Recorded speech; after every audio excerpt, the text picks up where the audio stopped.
Thank you everyone for joining us. It's been a hard week for everybody. We are joining in the wake of George Floyd's funeral, who died of police violence along with countless others. So this is really a nice opportunity for us to share how all the communities are doing and what our response can be to this tragedy and racism in general. So what we're going to do is we'll start out just with a quick greeting and a little, if you want to just say a little bit of how it's going in your community. We'll do 2 minutes each, and then we can get into the larger discussion of issues that we're dealing with. So I'll just start now and say, for people who are new, my name is Stephanie Schubert, and I'm with Pacifica. I'm the facilitator for the meetings. I'm in Ames, Iowa, along with Ursula, though I am across town. I'm working from home. We have had police demonstrations in Des Moines, protesters demonstrating in Des Moines and police there as well. I did see on the news that there was one night where the police and the demonstrators were kneeling at the end. I think, I know we've had some unrest also, but also peaceful moments. So I'll just end there, and then I'll pass it on to you, Ursula, since you're also in Ames. Okay, thanks. Make sure. Can you hear me? I'm not clear. It's not clear to me. If you can hear me, Stephanie? Yeah. Okay, sorry. Well, thank you for everybody. It's kind of heartening to see how many people are willing to gather together, and I think it's a good moment for us to talk. It's personally difficult for everybody, and it's also a responsibility to be a media group right now, and so I'm curious to hear what you have done to rise to the occasion. And I would like to ask, like after we do our brief 2-minute introductions, if when we get into an area where we invite you to speak longer, I was wondering if we could ask Sharon to lead that, especially since I'm sure things have been particularly intense where you are, and you had kind of suggested that we use this time to talk some about that. So we'd like to, I'd like to invite you to maybe start off the longer form discussion. And I will pass. Thank you. Isabel. I'll pass it to you, Sharon, since I put you on the spot. Sure. The 2-minute thing is going to be hard to do.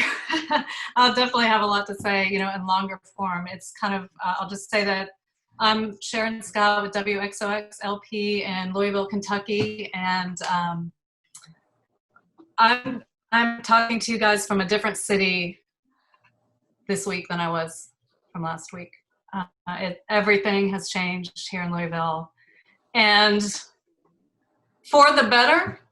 I think it's positive what's happening here, but it's been a very, and still continues to be a very difficult journey.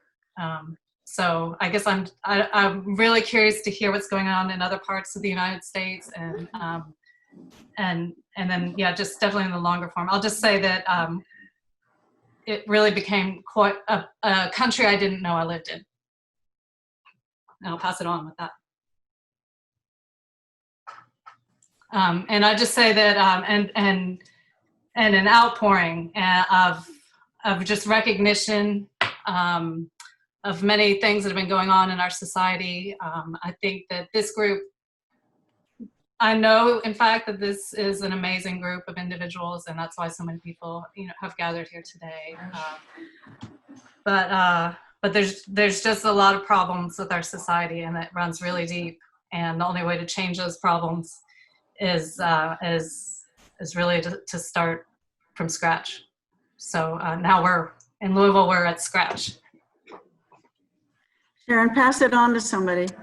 Okay, Davine, I think I saw that there at first was some peaceful things happening, and then some things that maybe were against humanity happening as well. So I'd like to hear what's going on in Asheville.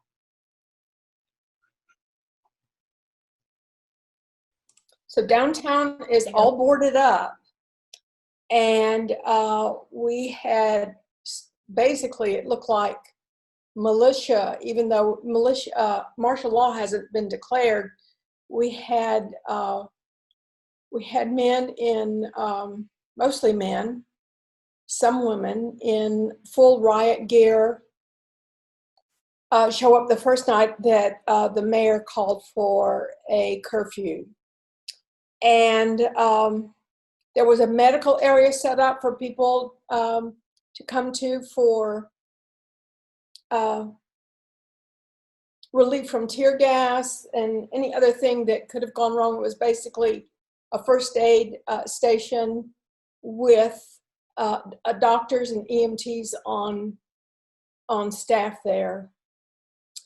And within 15 minutes after 8 or 9, those stormtroopers went in there and demolished everything, even though medical was one of the exempt groups in the curfew. And that made the Washington Post and elsewhere in the country, but also went international. This is the second time Asheville has made international news on a debacle like this with the police department in the past 2 years. So I don't know, do I have a few more minutes? You have 30 seconds. Okay, so I would say in a way, the president has used his bully pulpit to embolden these people who are anti-constitution to come forward, and it seems like it's really deeply in our police departments. And at least now we know. Thank you, Davine. You want to pass it on? I'll pass it on to Rachel. Thank you. Rachel Goodman with K-Squid Radio in Santa Cruz. I'm the president of the board of directors, and I'm happy to see our program director, Howard Feldstein, on the call as well. We have been fortunate to, in this particular instance, to have large demonstrations that were largely peaceful, a little bit of tagging and vandalism of the police department, but no major conflict between police and protesters. We had the mayor on last night on the radio and someone from the NAACP, and people were asking very pointed questions of the police department. So there's a good conversation that has been started about use of deadly force. We had a mentally ill man killed who was brandishing a rake a couple of years back, and also a dialogue about the acceptance of a Bearcat military-style vehicle by our police department. So there's talk of reviving the police commission and giving it some teeth. So there's some productive conversations. There's also been a viral photograph that our local photographer, Shmuel Thaler, took of our police chief kneeling next to our African-American mayor, going around the world virally, that photograph. So if we can show an alternative image that's true to the world, maybe it'll inspire people to realize it doesn't have to be war between these two sides. Thank you, Rachel. Do you want to pass it on? Sure, I'll pass it to Nate. Hi, everybody. I'm Nate from North Country Community Radio, WZNC, in Bethlehem, and our stations in Littleton, New Hampshire. And we have, see here, there was a protest in Littleton on Tuesday, and it drew about 500 people in town, which is pretty big for our area. It's pretty rural over here. And I've just been in contact with a couple of the organizers. and see if I can get him on the radio to, just talk on the air. And noticed a couple, social justice groups start on Facebook around here that I've been in touch with them also as they're getting organized. I'm going to try to get them on the radio as well. I had Congresswoman Annie Custer on this morning on the air talking about a lot of different things, but one of the things is that we just talked about George Floyd and just sort of how she's working now and if she's doing anything different, and just trying to figure out the best way to get the messages out that we need to for social justice right now. Thanks, Nate. You mind passing it on? Sure. Let's see here. Arlene? Hi, everyone. Arlene Sweeting, WSLR LP in Sarasota, Florida. And just want to say I haven't been live on the calls with you before, but I have been watching many of the recordings and have been really appreciating the conversations that we've been having. So happy to be with you today. It's good to see you. Yeah, good to see you, Ursula. Things have been real active here in the Sarasota-Bradenton area. The protests have been peaceful. We've seen daily protests, and it's young people. I mean, hundreds of young people, which is great to see them really, taking some action here, and hope we'll be able to continue to support that effort and turn it into some real change here. I'm part of a Peace Center here also that I started back in 2007. And we have an anti-racism working group as part of that Peace Center. So we've been doing a lot of work. We'd actually started it before this. So we have actually a coalition right now, and we'll be publishing a half-page solidarity statement in the newspaper on Sunday with all of our local groups, Black Lives Matter, Answer Suncoast, NAACP. So groups that don't necessarily always get along, but they've become members of this coalition, and we're going to publish this joint statement, and feeling good about that and the work that we can continue to do moving forward. The radio station's doing a lot too, but we'll talk about that later. Thanks. Thanks, Arlene. It's nice to meet you. Thank you for joining us. Why don't you pass it on to someone else? Okay, how about Howard? Hi, I'm in Santa Cruz with KSQD. As Rachel mentioned, I'm program director. And Santa Cruz is a smaller city, a little less diverse, certainly in terms of African-American representation. It's a small Afro-American population, but it is interesting that we have, for the first time, an African-American mayor, and Rachel did a good interview with him yesterday. And I'm going to, at some point, have to leave to go into the station and broadcast the recording of the police chief and mayor in their forum from the other day. So we're trying to address it in our local talk shows. I'm grateful. I just sent an email to all of our local music programmers. We have a mix of music and talk, and they have one by one been addressing it and supporting each other, and really quality programming in the music, even addressing it. And we also run some syndicated shows we run, and they've all, Tom Hartman and Amy Goodman every day have been addressing this head on, of course. So I'm grateful for our mix, but still feeling really heartsick, just staying up late last night and watching the service, watching Al Sharpton and the siblings and all that. It's just, we all have our stories, our personal stories, whatever prejudice we may have faced or however, again, we're in a fairly white community here, but I grew up in Baltimore, a very Afro-American school and city, and I belong to the African-American church up in San Francisco. So it's just, even apart from all that, just the humanity of it, just as a human being, it's really, heartrending. So it's good to have this forum as a support. And, Rachel and I are going to have another, I miss our physical meetings with our volunteers. So I'm hoping a Zoom meeting next week will help. We can bring some of this to that as well. So thank you. Thank you, Howard. Pass it on to the next person.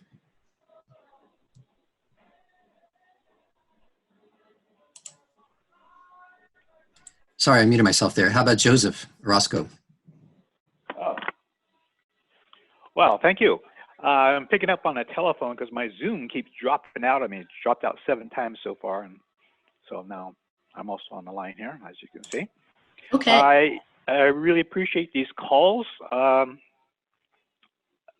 we talk about small communities. We're a community of around 3,000-4,000 people, mostly Native Americans. How this has affected us, we're standing by and watching. I have not actually dealt with any interviews around this. I'm very curious to find out, well, what does our local law enforcement feel about this, or how does it relate to us? Our tribal chairman does a Friday report from his point of view, but of late we've been talking about COVID-19 and the care funds, and that's been particularly of high interest to our community because, well, we're already a very low economy, so people are really hurting here, and loss of jobs or being laid off or has touched us very deeply. So we're and in some cases, some of it just goes over our head. So this, I was on an earlier Zoom call with journalists, ethnic journalists, and they were talking about law enforcement in various aspects, and they had a panel, and that was very interesting discussion. And so I'm finding 20 seconds. More and more interest and ideas to pass on through our community. So I will pass this on to, we already heard from, did we hear from Sandra Forrest already? You did not. Okay, you're on. Thank you. It's great to see everyone, including Arlene, from our neighbor station, I should say, down in Sarasota. Yeah, so WBPU, Black Power 96, has certainly been doing a lot of commentary on what's been going on.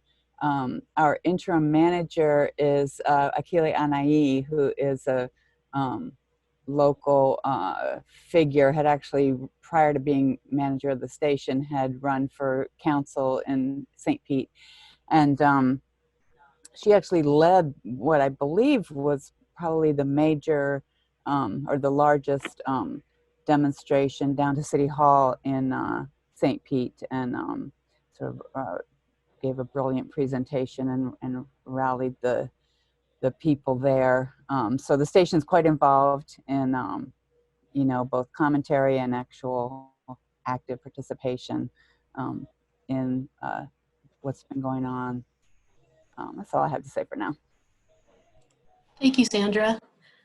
And Joseph, we had a request for you to remind us where you're calling from. Oh, I'm calling. Yes, I am calling from Hoopa, California, in Humboldt County. Cool, thank you. Let's see, Alicia, would you like to go next? Yes, I'm the one that asked that question. Sorry, brother Orozco. I wasn't sure. I don't know everyone here, and so sorry. I needed to just find out from where you were calling. So my name's Alicia Sanchez, and I'm with KBBF 89.1 FM out of Santa Rosa, California, and well, for us here, it's been very much what was expressed before. In our case, we've had peaceful demonstrations with some property damage. One of the things is that we just simply, I don't know how many of you know, but in 7 years ago, a young 13-year-old boy was killed by a police officer here. His name, Andy Lopez. And we at KBBF covered a lot of the grieving process during that killing by the police officer with, well, I think sheriff, within 10 seconds, he killed him, confusing. This is an expert in guns and used to be a trainer and all of this, training people how to shoot guns and all that. And yet he confused a toy rifle, whatever. And anyway, it's just the whole point of it, that he not only was found not guilty, not even charged with anything, but also even promoted. Thank goodness he's out, he's retired. But during that time, there was a lot of also walkouts and all from the students, and it got stopped by the sheriff and all the police. This time, in many ways, we got a new chief, police police chief, and he's the 20 first seconds. Latino, and he even took a knee with all the other protesters. So for us, it's been in a way very hard for me not to have attend this demonstrations because my family doesn't want me to. But it's wonderful to see the young people, and that's what gives me a lot of hope. Thank you. Thank you, Alicia. Thank you for joining us, Alicia. It's really good to see you. Thanks. Alicia, do you want to pass it on to, let's see, a few people here. I see, wait, Wait, let me see the WUSB, I think, has not. Yes. Frank Yes. has not Yeah, joined. I can't see the whole name. I'll jump in here. It's Isabel. Hi. I'll jump in. Isabel. Okay. And then Hey, Isabel. Thank you. Hi, everybody. Thank you for sharing your stories. I'll jump in and then I'll send it to my engineer, Frank, who's really busy right now, but he's here. So I'm glad he's here. I guess what our station's been doing is we regularly air Democracy Now! We had a student affairs town hall meeting today. We're a college community radio station, so we have student leaders that help manage the station.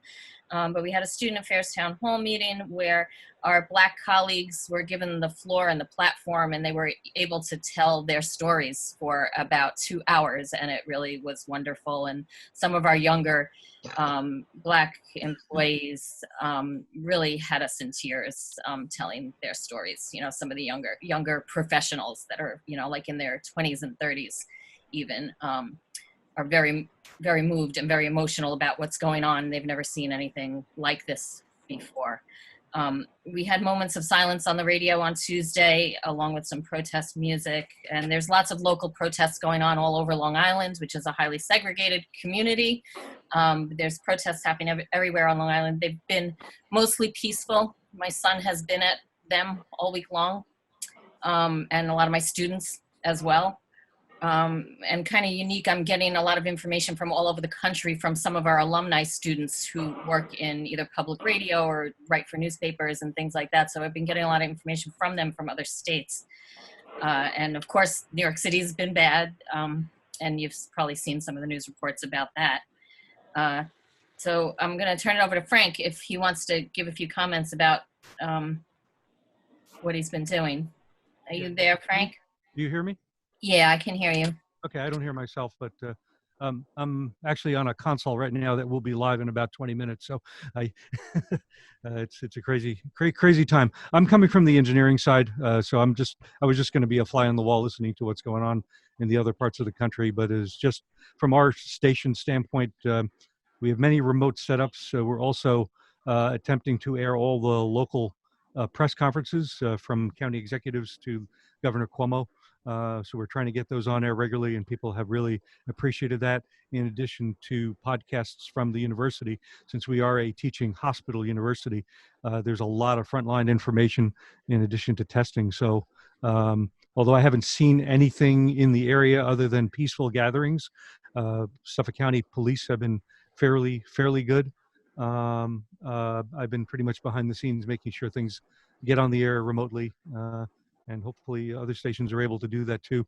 Luckily, we had purchased the technology long before that for our sports department stuff, and we had many Comrex units, and we're integrating things with people in their homes using like Lucy Live and other means. So that's. Thank you, Frank. Thank you. And also our university put out a public statement in support of Black Lives Matter. The student directors of the radio station are putting out a public statement in our newsletter that's coming out this month. And our Center for Civic Justice, which is partnered with our department, also put out a public statement too. Thank you, Isabel. Thank you. That looks like everyone. I see a phone number that starts with 153. Oh, I don't know. I guess 6-2. Is that you, Joseph, or is that someone else? Next Wednesday. Evidently, the memo didn't get sent to everybody, and they had no. That must be someone else. So they're coming out on Wednesday. I lost it. Where'd it go? It sounds like it's Joseph and he's talking to somebody in the background. I'm sorry. Joseph? Yeah. Yeah. Joseph, you're the 530 number? Yes, I am. Okay. Okay. Yeah. Okay, so we got everybody. Thank you, everyone. So we can talk now about get into issues. I'll ask if you think you have a very in-depth thing to talk about, just let us know ahead of time if you think you're going to take longer than average. We're still working on what average is, but let us know if you think you need extra time. So we'll start with Sharon, since Louisville is particularly has unrest, as she's talked about. Is there a particular issue that you want to start with, Sharon, or just kind of? Maybe I'll just start with the Breonna Taylor case and why that is such a firing point for our city in a lot of ways. Like, you guys can hear me and everything okay? Yeah, that sounds good. Okay, so just so you have a little information about what happened and why it's just really terrifying to us as citizens of Louisville, and particularly to citizens of color who have systematically been discriminated against by the Louisville Police Department. This has been a known fact, something people have protested against, and we have an intense police department that has they get half of our city budget, literally. And our city just went through a major budget crisis where we were closing libraries and city pools and all kinds of wonderful things. And the police department continued to get more money. So this has been an issue. Our sort of growing police department has been an issue. And the law, and I guess I would say lawlessness that they've been inflicting, particularly on African-American citizens in our city. And now I'll let you do your own research. You guys are journalists, but there's just been, stories for a long time, and it's noticeable in the way the police treat people of color here. The city is heavily segregated. I come from Atlanta, which is, a wonderful city, Martin Luther King's birthplace. And so I haven't experienced this kind of systematic racism from the city level before until I moved to Louisville, but I would say I noticed a difference. And I also noticed a difference in the way the city is segregated. There is literally a divide. It's the 9th Street divide, and certain people live on one side and other people live on the other. Now, obviously, there is integration, but that is visibly noticeable when you cross the 9th Street divide. Our station is located kind of right on that divide, and more as a bridge, I would say. We literally have a rainbow painted on the side of our building, and we have people of all backgrounds involved in our station. It's an amazing place to be, and we have so many amazing DJs. And during this moment, we've realized how important we are to our city to be a voice for our communities, especially the ones who aren't feeling like they're being heard. So we're literally, physically, and emotionally in the middle of all this. And so I'll just give you a little information on why Louisville is so upset about Breonna Taylor's death. She was an EMT, award-winning EMT. She was studying to be a nurse. And the police had a warrant to come to her home looking for drugs.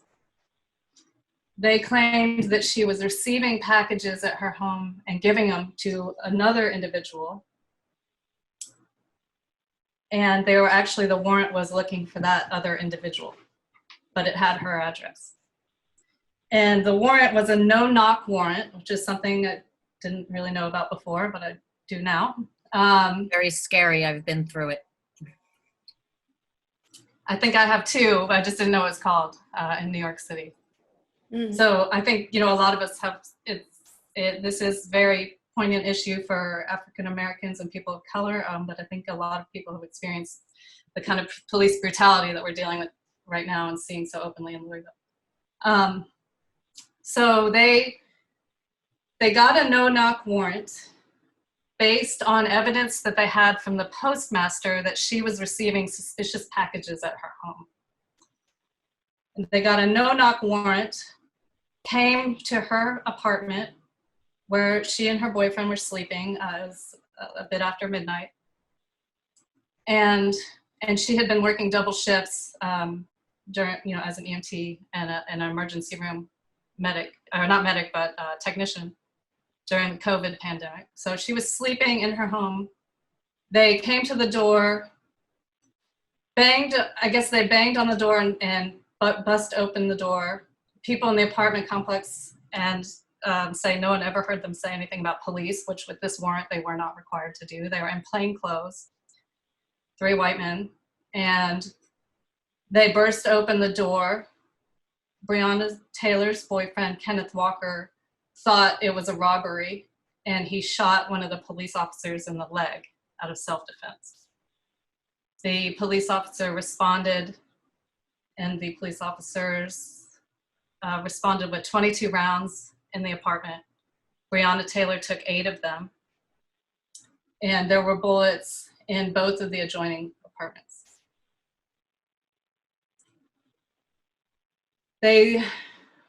We don't know what happened next. Eventually, they arrested Kenneth Taylor. That night, they arrested,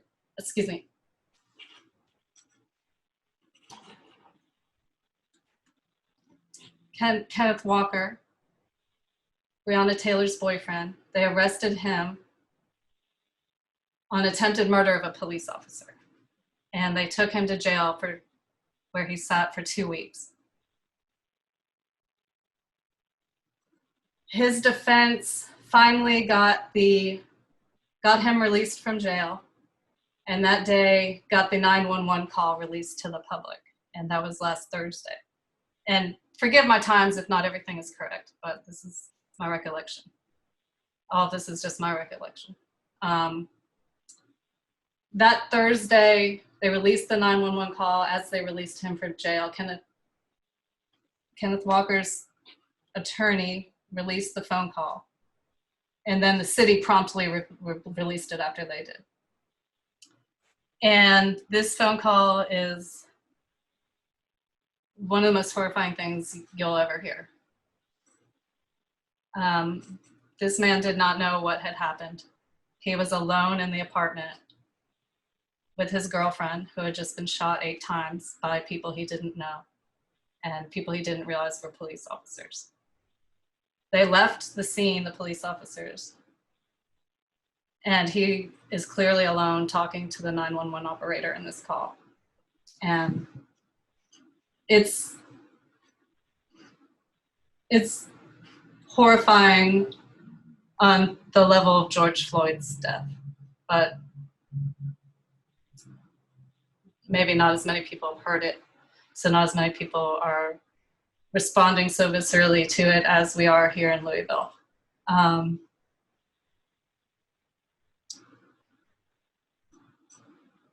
So it's clear,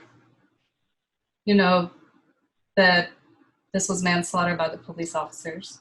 I don't know, I'm not legal minded. I don't know the terms, but it's horrible what happened. They had no reason to be there. They now, when the press was asking the police officers about why they had a no-knock warrant, they said it was because the postmasters had informed them that Breonna Taylor was receiving packages that were suspicious.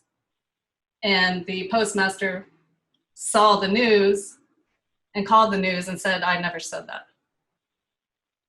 So their no-knock warrant was based on fabricated evidence. They had no reason at all to be there. And our city obviously is very upset. And We want justice, and we want the police officers to be brought to justice, and we want the police force to have accountability, and we want the right to sleep in our own beds and think that we're not going to get, you know, our doors broken down and we get slaughtered by police officers, and then they just are right back out on the force to do it to somebody else. So these police officers are still on the force. They're still being paid by our tax money, and the Mayor, Greg Fisher, says there's nothing he can do. And his hands are tied because of his contract with the police union. And which happens to be under negotiation right now. So things, and I'm sorry that this is a long story, but I feel like we're kind of in the hotbed of where it's happening. So I want you guys to understand what's going on.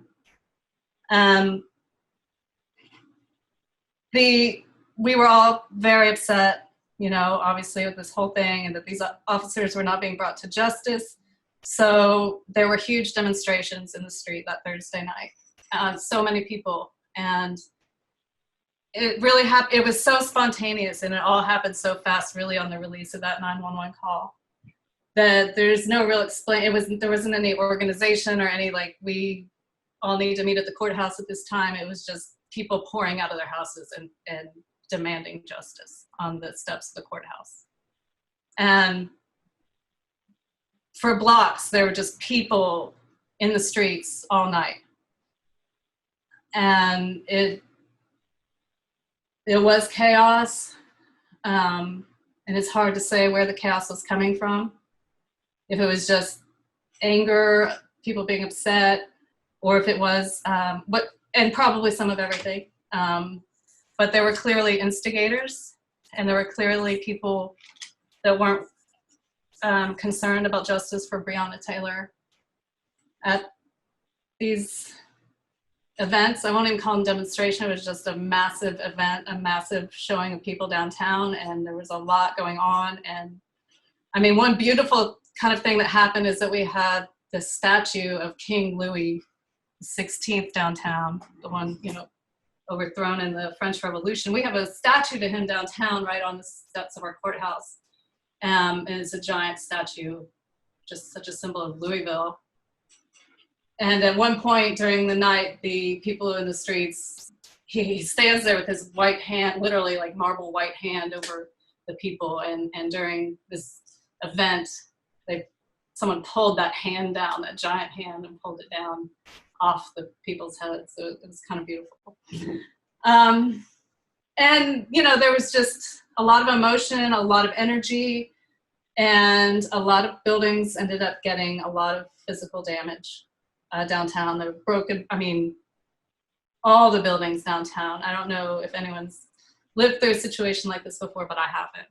When you know, I was not personally there when it happened, although I was watching on live stream from friends. All the windows were broken, all of them. Like, there was not a building downtown that didn't have a broken window. And lots of them, many, many, many, many windows. Now, I've got to back up because I am exaggerating a bit. I will say that it was mainly big corporate buildings, banks, you know, that kind of thing. They, whoever was doing this tended to leave small businesses alone, although we did see some businesses targeted because of their ethnicity.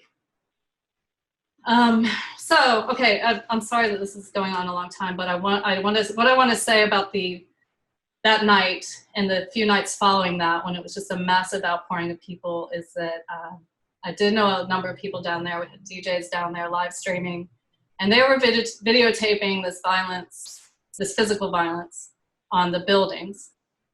And it was almost always white guys dressed all in black, some of them with, you know, special gas masks that were different colors, some of them just with masks, but their faces, like, really, like they were prepared to be anonymous. And they were all looking the same, and they were all around town with these hammers smashing windows. And they were spray painting things, you know, Black Lives Matter and things like that. But I don't believe at least a good bit of that was not people who were aligned with Black Lives Matter. And we did have those Boogaloo boys here, if you guys have heard about those. Guys who are, I guess, wanting to plant a race war so that they bring about the apocalypse.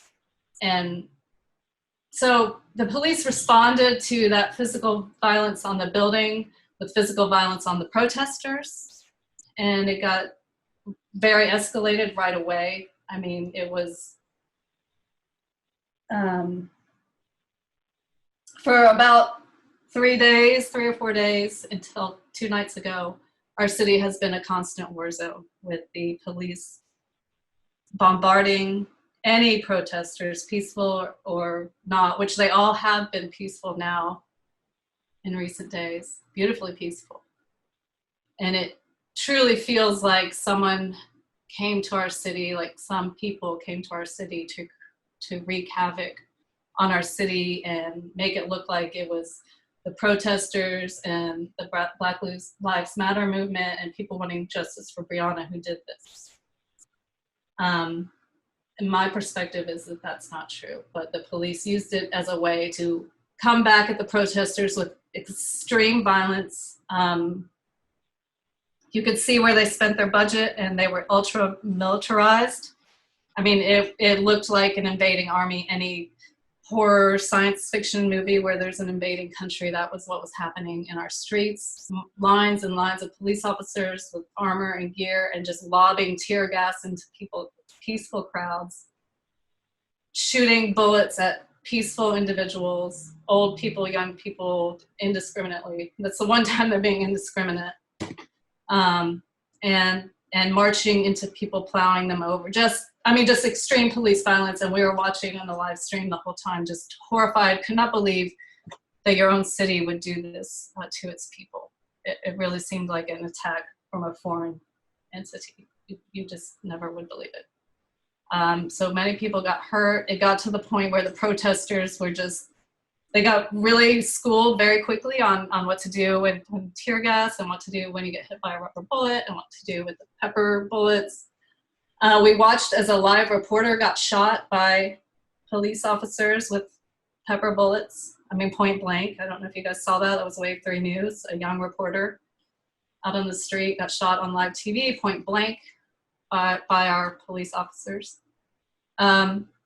So I don't know if this is a national situation. I don't know if the police forces are so militarized and so well equipped in other cities or just ours because we've given so much money to it. But it's frankly terrifying because now that the police have pulled back because it escalated so bad that the governor called a curfew. And I believe it was the first night of the curfew. There were people, it was, that he called the curfew that day. So many people still even hadn't heard about the curfew, but there were people out past the curfew and the police, and now the National Guard, the governor had called in the National Guard, responded to basically a regular neighborhood night where there was a gas station with a barbecue shack, and everybody just used to hang out there. And there were people hanging out there past the curfew, and the police came in fully armed, fully with all their anti-riot and anti, whatever gear. And the rest of the situation is unclear. But tear gas started to get fired on this crowd of people who had simply been gathered to eat and barbecue and hang out. And they got bombarded with tear gas and pepper bullets. And at some point, the owner of the barbecue place, David McCarty, got killed. And we don't know, the police are, of course, saying that he fired first, but there's not, the evidence on that can be questioned, and there really is not clear evidence of that so far. But everybody loved him. In fact, he lived in my neighborhood, and everybody loved him. And his place was a place of refuge for people in that community. So then the police, I don't know why but the police left his body in the street for 12 hours. And I don't know. There aren't a lot of answers in that case. There's still no justice in Breonna Taylor's case. The mayor fired the police chief who was retiring anyway, but the police officers remain on the force. And there's no justice for Brianna. And we've had the past 2 nights peaceful because after they killed David McCarty, they have pulled the police officers. Suddenly the police officers are gone. And the National Guard is gone. And we have had 2 very nice, peaceful evenings of protest. The first night of March down one of our main roads, and the second night was a car protest downtown for David, a memorial and protest. And that's where we are now. But the helicopters are just a regular sound here now. And it's things are peaceful at the moment, but we really are living in an occupied city, occupied by our own city. And I'm really so happy to see other cities, other police forces being more peaceful and allowing people to have their First Amendment rights. And I only hope that if all of this has to happen in Louisville, it's to be a model of how not to be and an inspiration to change the laws that allow these things to be, and the social discriminations that continue to allow these things to be, and systematic discriminations. So we have a lot to reckon with in America, and we're taking it head on here in Louisville. Thank you, Sharon. It's heart-wrenching to hear firsthand account. I'm sorry. Thank you for telling us the story. I didn't really know the full story, and I really appreciate your spelling it out for us. Really appreciate it. And I'm really sorry.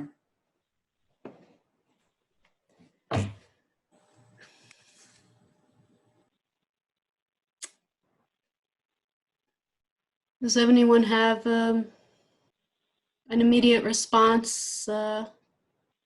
Sharon, can you request public records from the police department? If you get public records of emails and phone calls or whatever public records they are, you might be able to start figuring out what actually happened. Yeah, there's definitely we are fortunate. We have the Center for Investigative Journalism here, which is affiliated with the public radio station here in town.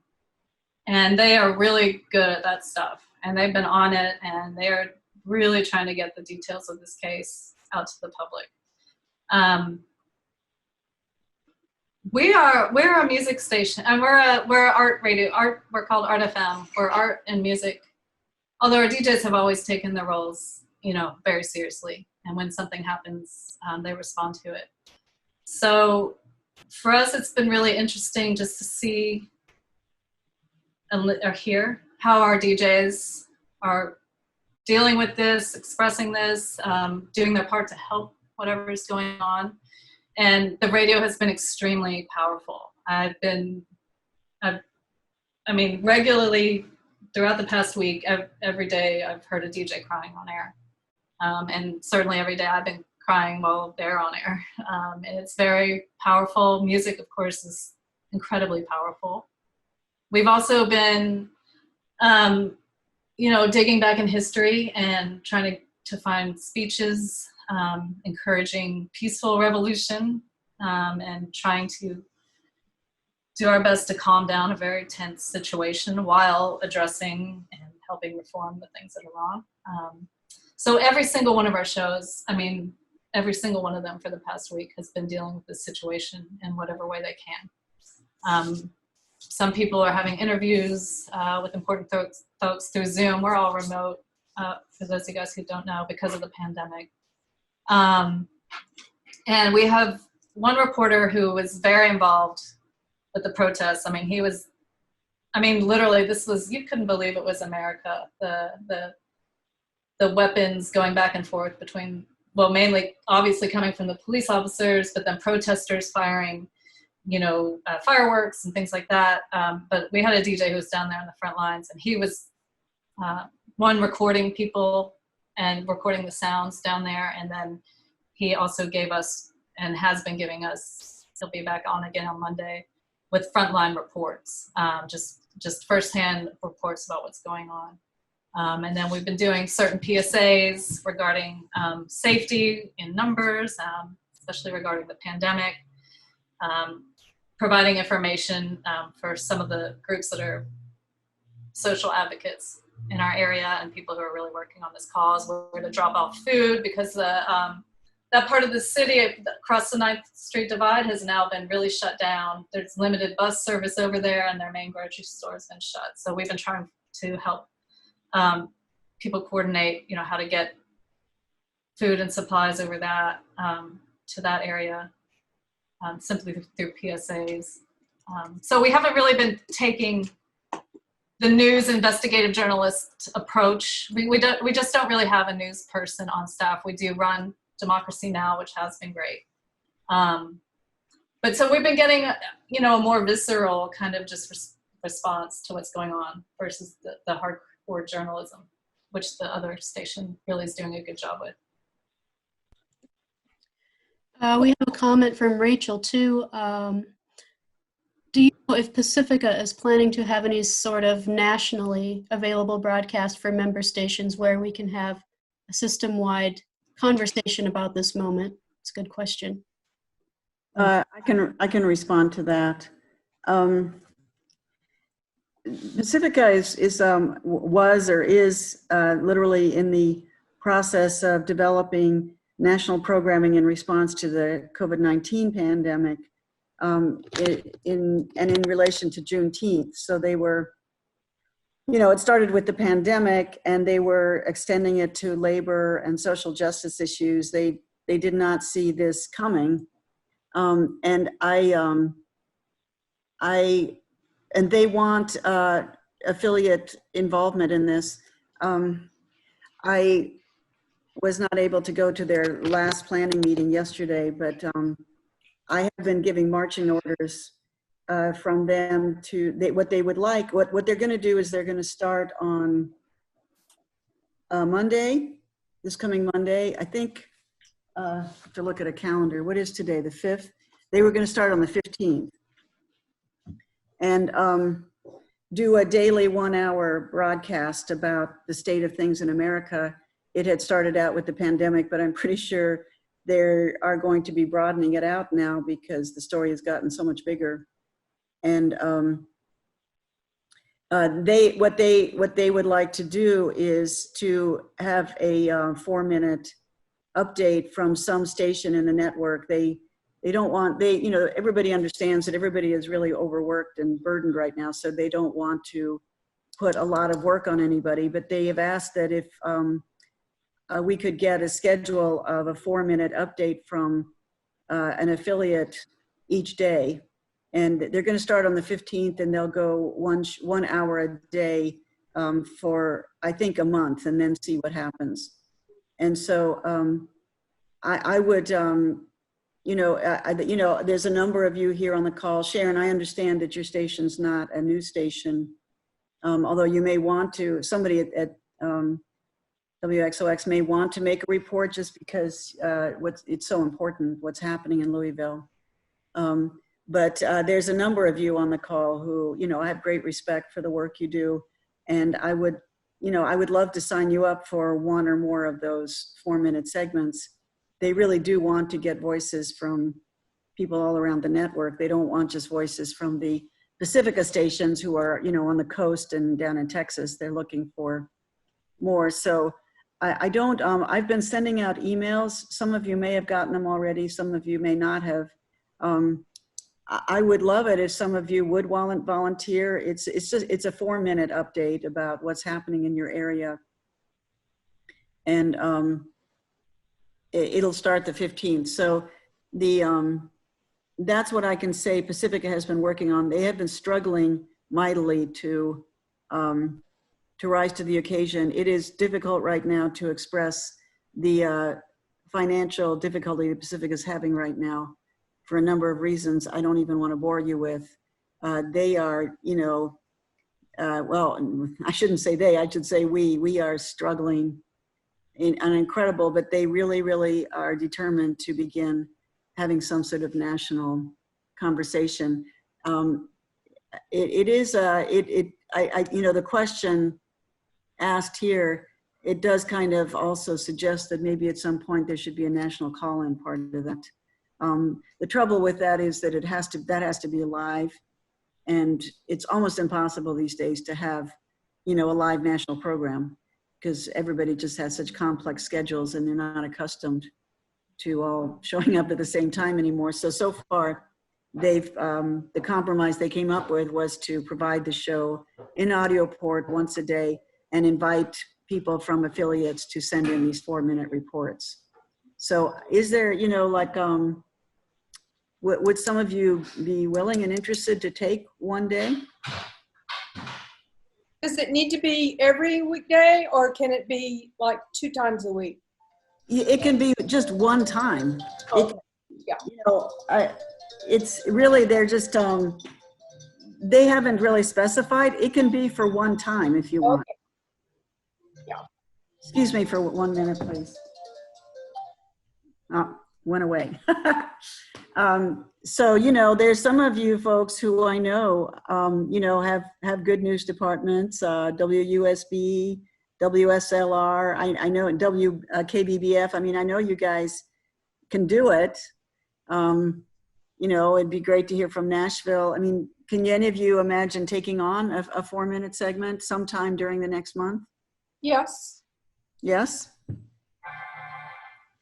Yeah, absolutely. WSLR would be happy to participate in that. Okay. We could do one at XOX. Sure. Okay, 4 that's minutes. fantastic, Sharon. Sure. WSB too. WSB, okay. And, okay, fantastic. And the rest of you, you know, please think about it and let me know. And I will send those of you who said yes, I'll send you the specifics. And you can do more than one if you want, but they're really just, you know, everybody's very conscious of everybody's time, including at the Pacifica stations. Everybody knows everybody's like struggling. So Ursula, I will check with Edgar, who's the director of programming. I don't want to commit him because he's overwhelmed right now, but we definitely would like to do something like that. Okay. I sent you an email about it, Alicia, so look for it. And yes. But let me know and I'll look for it again. Okay. The executive producer of the show is Verna Avery Brown. Some of you, if you've been around long enough, may remember her from the distant past, but she's volunteering to be the executive director. If it makes you feel any better, nobody at Pacifica is being paid to do this either. There's no money for it right now. So anyway, that's what's in the works. Pacifica has been struggling to try to figure out how to do, you know, a national show. It's very hard with these people for them to come together on anything, but they have been doing it, which is miraculous. Stephanie, I wanted to respond to Sharon if I could. Oh, sure. Thank you. If you were done with the question around. Are you done, Ursula? Okay. Looks like she is. I'll take that as a, where did she go? I'm looking at my, okay, yes. Did you say something to me, Stephanie? Oh, just making sure you were finished with. Yes, I am. Yes, okay, thank you. Yes, please go ahead. Well, I just really appreciated the whole, you know, report that you gave, Sharon, and what you shared. And on the question of, Louisville is not alone in terms of the militarization.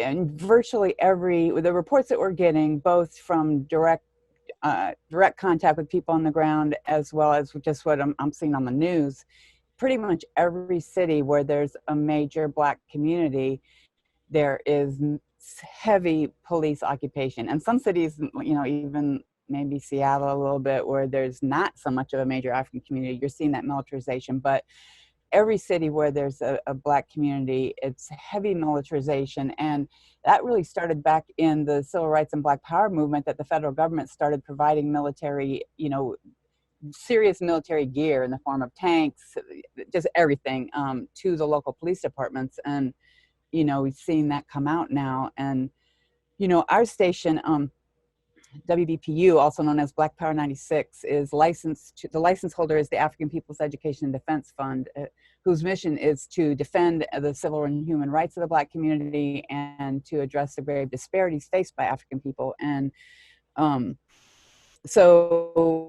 and we're part of a larger overall Uhuru movement, which is Swahili for freedom, that encompasses a whole variety of things having to do with basically building an incipient government, because it's our view. So everything from community gardens, fisheries and midwifery school in Africa,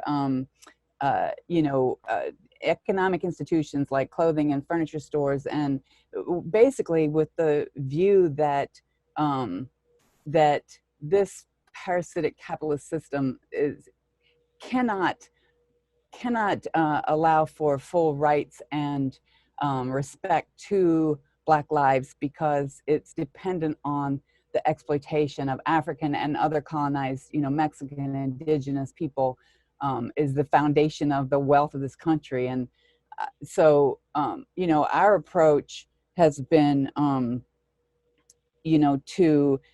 we see it as a struggle against colonialism and not racism, where it's just like the ideas in people's heads. But does the Black community, does the African community actually have power to govern their own affairs? And, that's what we feel like is what the real struggle is about. Because you look at, this has been going on for, it's been 50 years, even just since the Civil Rights and Black Power movement.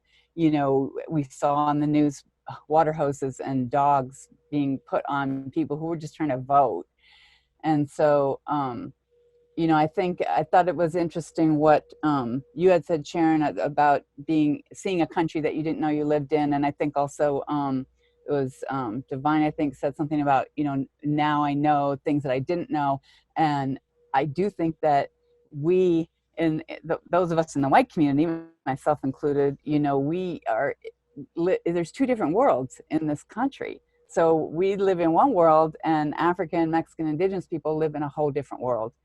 And so I think it certainly is what's happening right now is a good opportunity to give voice to, the African community. I think one thing that we're really pushing on the station and really raising the whole question of reparations, that, real concrete resources in the hands of the African community to be able to determine their own affairs.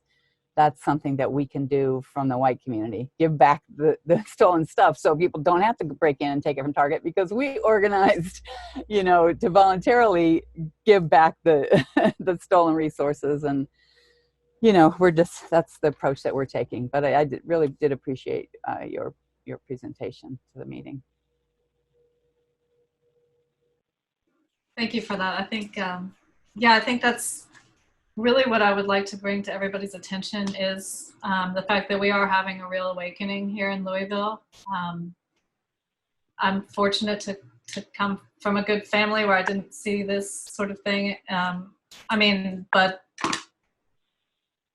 And I've always been raised to treat everybody the same, despite their skin color. And I surround myself with wonderful people who are like that too.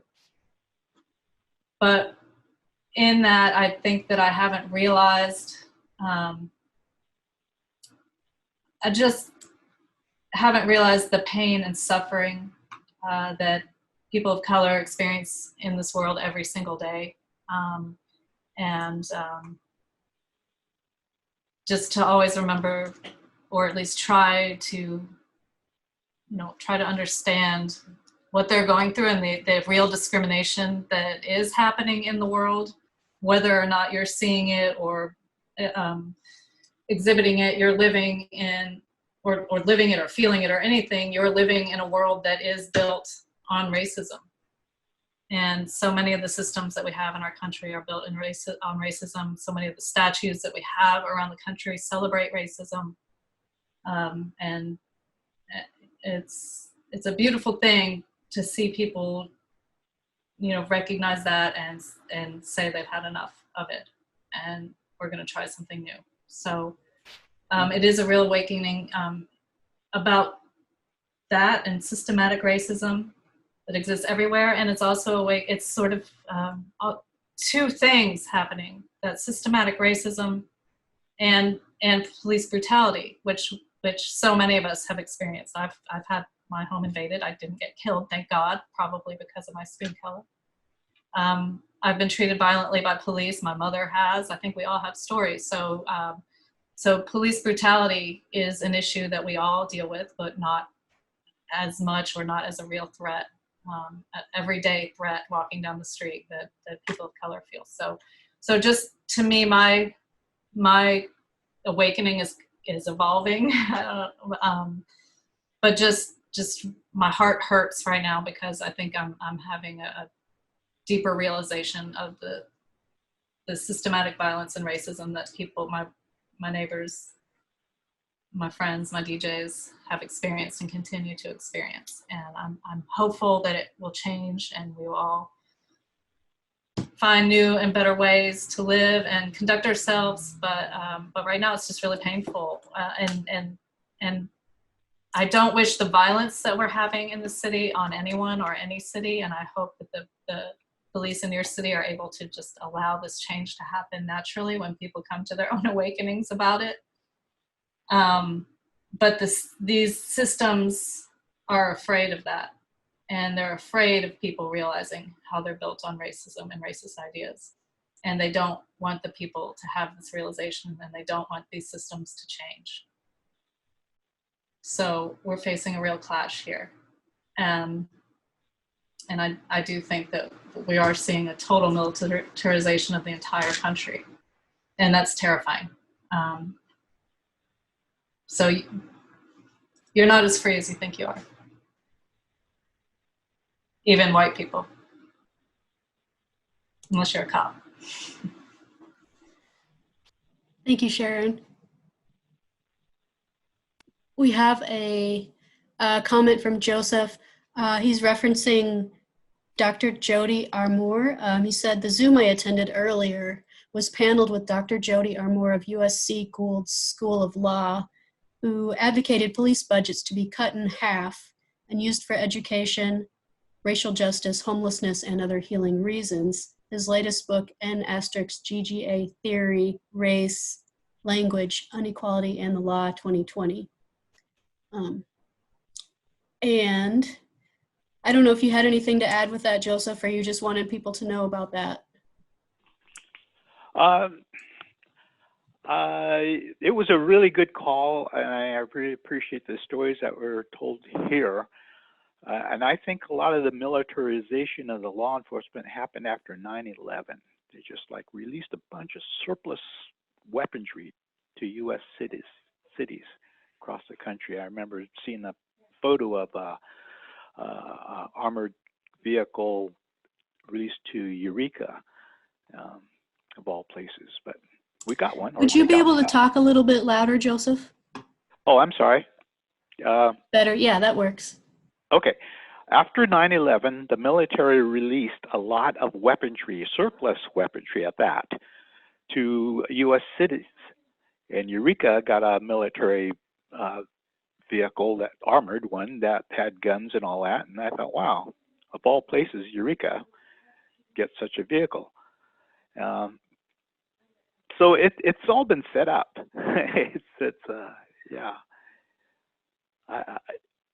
We need to take control of what is happening in this country as citizens, because yes, this whole country has been built on a colonialistic mentality that demands that there is systematic control by those who have the most.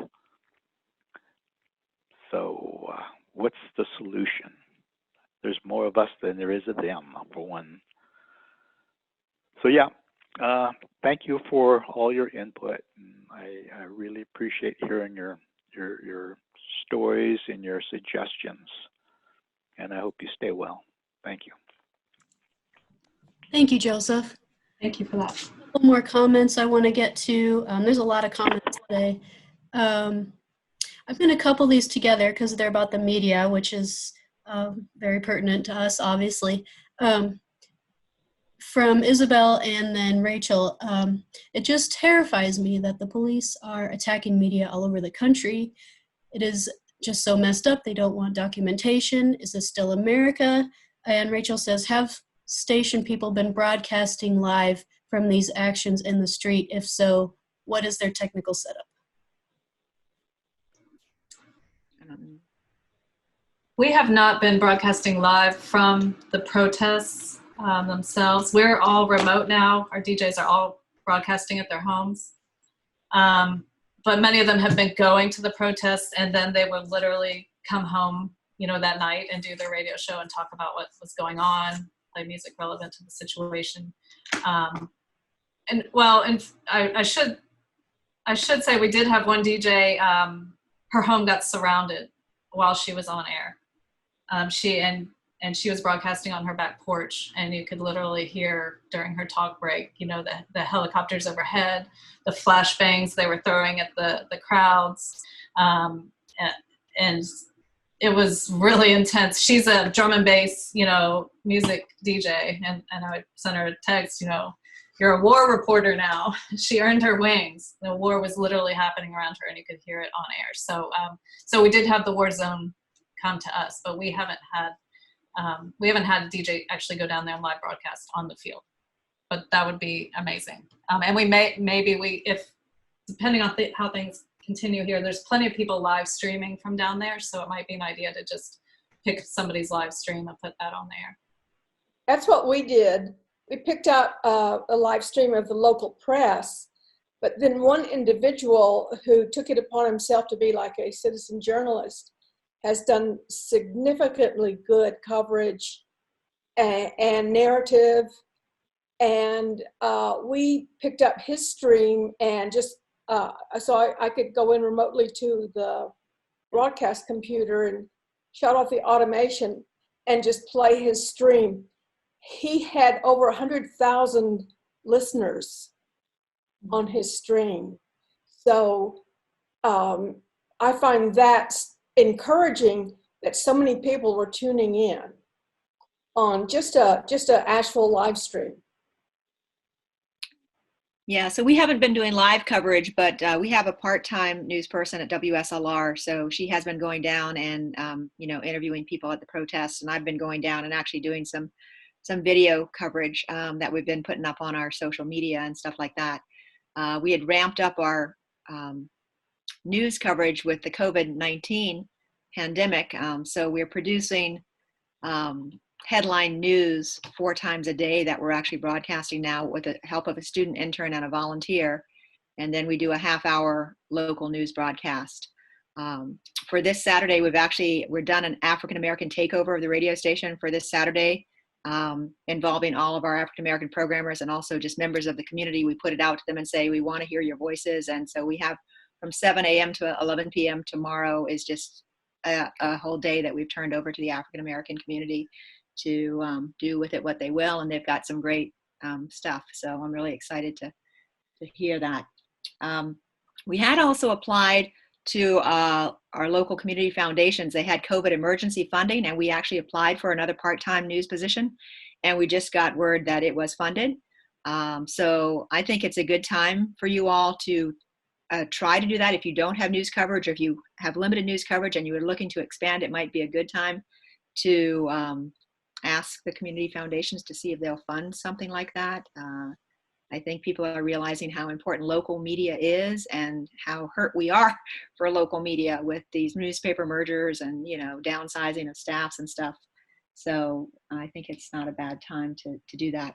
We're also in our budget cycle, and we're going to be requesting money in our next budget to actually have a board member, a staff member, and a programmer attend a 3-day Undoing Racism workshop that's hosted by the People's Institute for Survival and Beyond.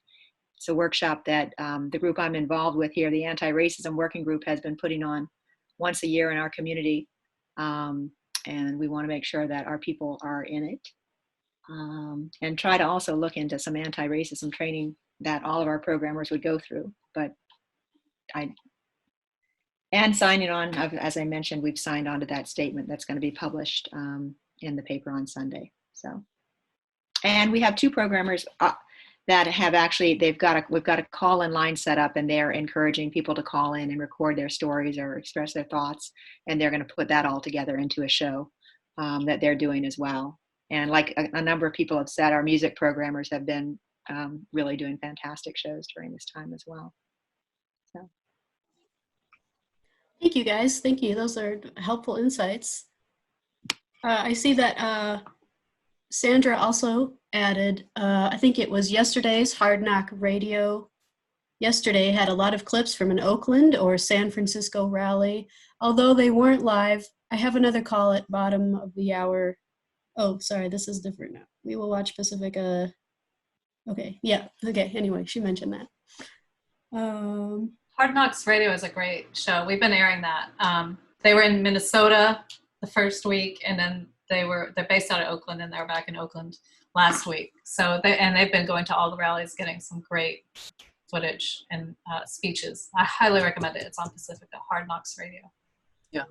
Oh, nice. I have to go. Thank you, everyone. Thank you, Sandra. Thank you for your words, Sandra. Really appreciate it. Does anyone else have any media-related insights or questions in regards to?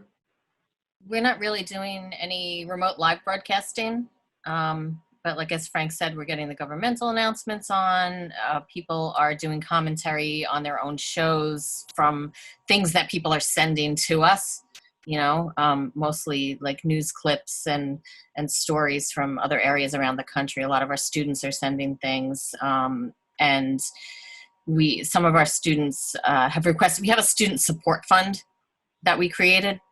So some of the students are requesting money from that to get podcasting kits so they can send podcasts from their areas away from campus. And our journalism, we have a journalism school here, so the journalism school students are not here right now, but they traditionally do news when they are here and back in the fall semester. We'll see what happens then. But we're just trying to get on whatever we can from wherever we can get it. Very good. Anyone else?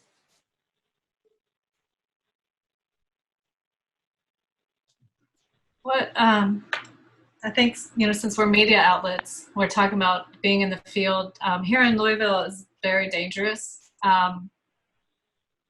Not only from the police brutality, which we've absolutely seen indiscriminately against all kinds of people, but also the pandemic. And that's personally why I haven't been down there.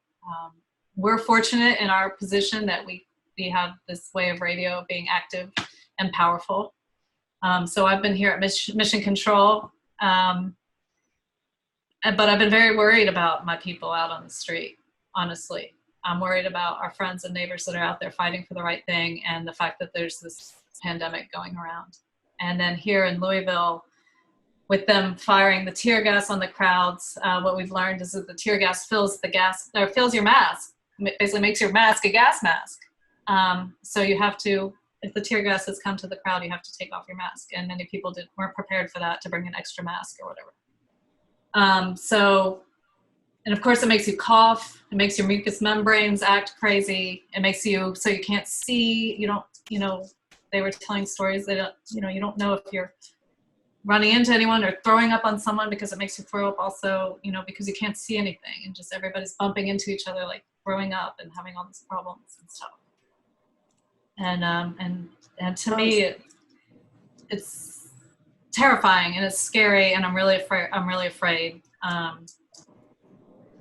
of what's going to happen pandemic wise. And people are going to really get sick, or if they're outside and it's all okay, I guess we'll find out. Yeah, Sharon, I've been thinking about that a lot, and I've been doing interviews with the medical school in Iowa City, University of Iowa, who are the people who are really hard on the case. In fact, we were really lucky. One of them came down and tested all of us at the station. which was really fantastic. But they are very, very convinced about the face shields and saying that if we want to stop the pandemic, face shields are the way to go.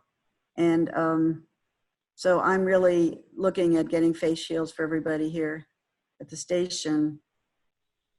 And I don't know how that works with tear gas. It might actually help. I don't think there's any law against wearing a face shield yet anywhere. And so I just, I guess I just want to put that out there. I think face shields are the future. And they're better too, because, you can see, you can be seen, you're not perceived as hiding your identity in any way. So anyway, I just want to put that out there. That's like my new thing. So I want to find a good source for face shields. So face shields without a mask under it, just? Yeah. I mean, you don't need a mask if you're wearing a face shield, because the mask really just protects other people. It doesn't do a good job of protecting you, but the face shield protects you. It really stops whatever's coming towards you. And so, I mean, we're in a college town here, and they're going to be opening the university again. And so far, we have not seen a whole lot of masks, from the student population. They just don't relate to that. And so I just want a face shield, period, to go out in public these days in our town. But I think for reporting, I think it's going to become part of our equipment. Isabel notes too that people are wearing masks when protesting in New York City. Her son and students have been bringing and handing out water, and most of them are journalism and political science students. They've been posting stories, and their staff all wears masks in the studio.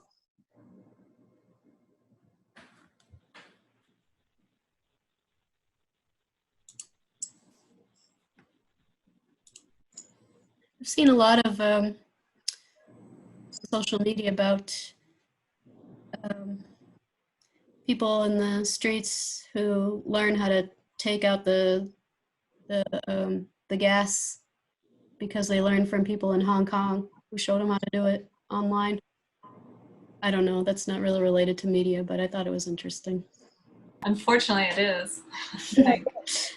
Now, yeah, they've been, I guess, they bring tennis rackets to lob the tear canisters back where they came from. Wow.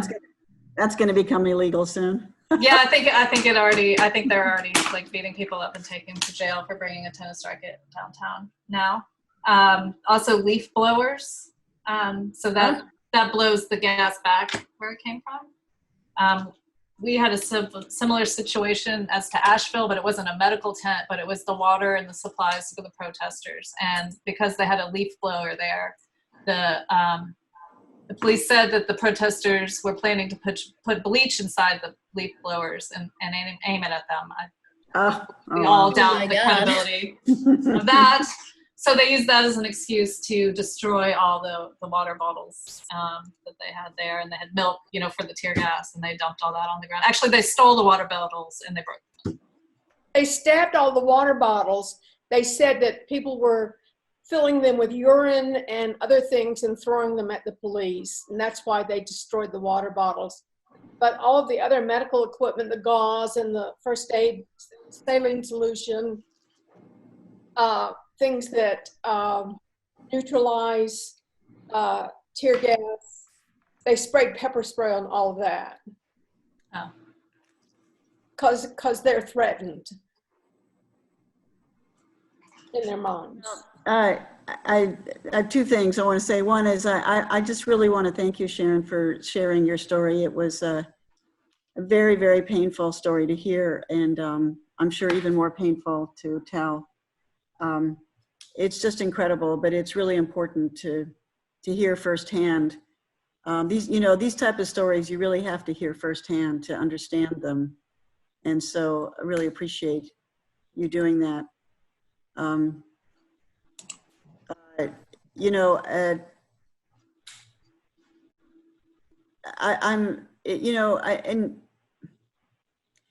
think I think the story about the instigators has never had so much traction, and I'm appreciative that story has at least some traction, you know, because that was a story that we all experienced. Those of us who are old, you know, we experienced that during the Vietnam War, and watched our movement be destroyed by that, and it never, you know, was a story that was ever recognized publicly, but everybody knew it who was personally involved. And I guess the last thing I want to say is, if I can lighten the mood just a little bit, something that happened at KHOI. I did a story on Monday where I interviewed a former resident of Ames here in Iowa, who lives in Minneapolis, and she lives in the neighborhood where by the police station that got burned, and she had a business on Lake Street, I think it's called. And so I called her for a firsthand account, and she was talking about instigators, and she said that word was on the street that the Ku Klux Klan was planning an attack on the north part of Minneapolis, because that's where all the African Americans live, or where a lot of them do. And somehow a social media thread started here in Ames, reporting that Ames had reported that, and Stephanie, you'll get a kick out of this, that KHOI was reporting that the KKK was planning to attack North Ames. He's laughing because if we have any equivalent of like Beverly Hills, that would be right.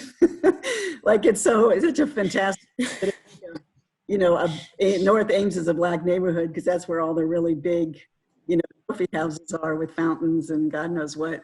So, you know, it's like one of these weird things that you just kind of like, I don't know, you just have to laugh, like, wow.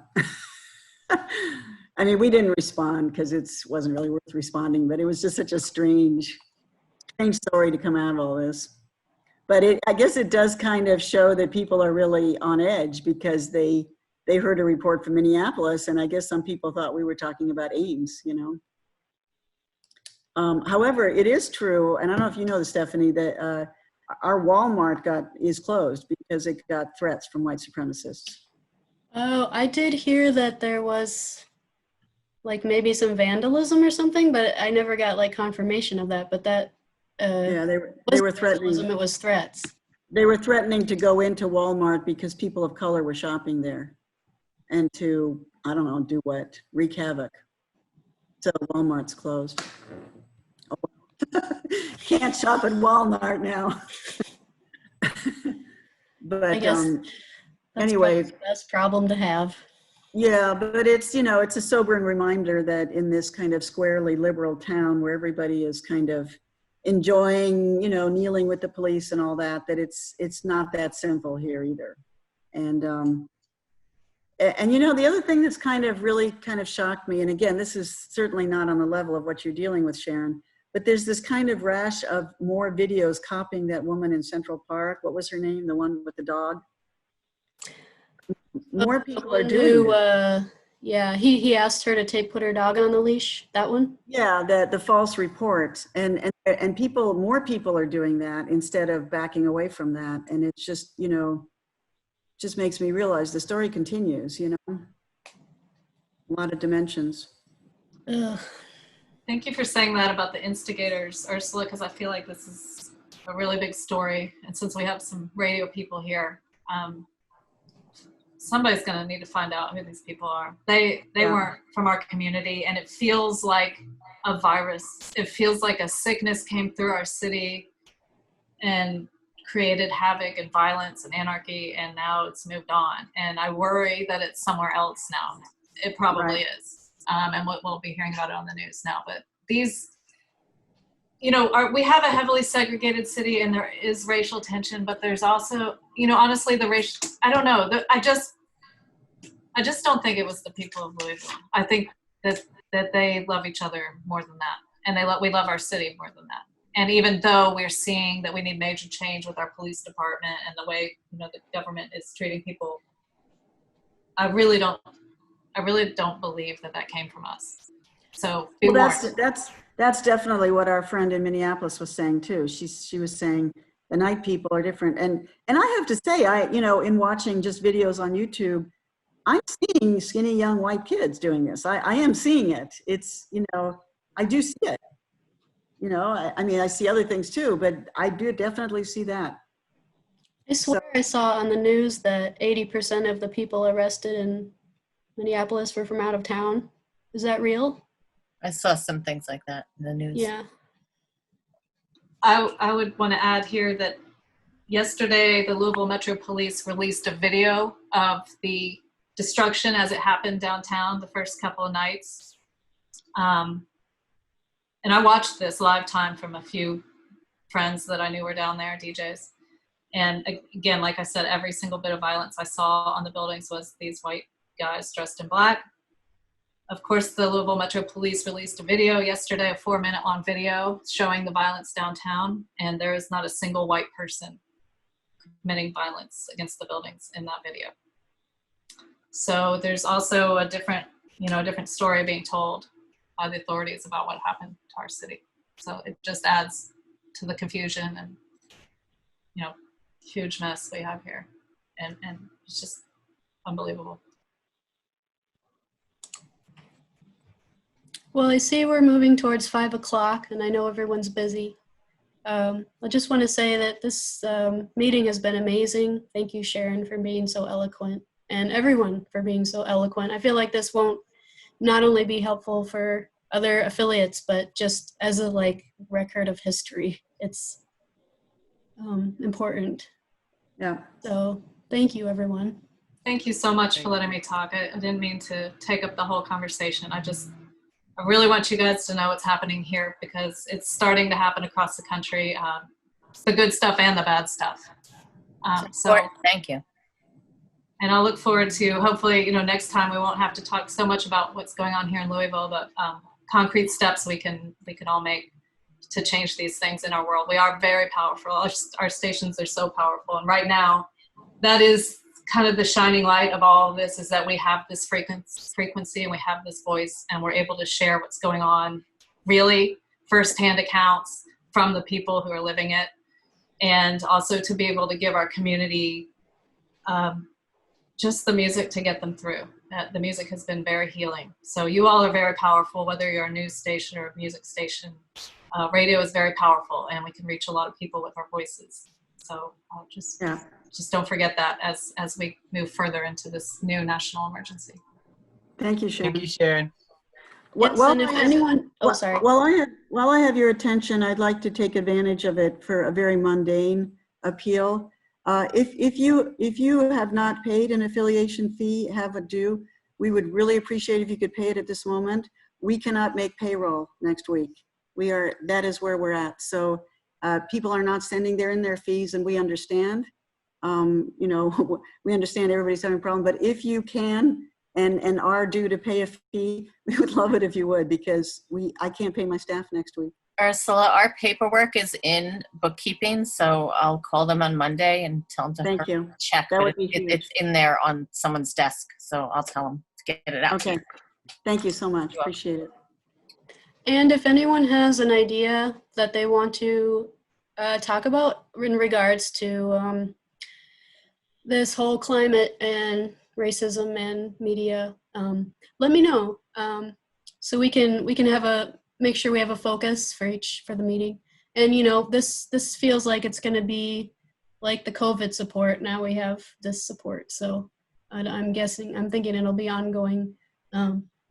So yes, so again, thank you everyone so much for your time. Thank you, Stephanie. Thank you. Yes, you bet. Thank you. Have a good evening.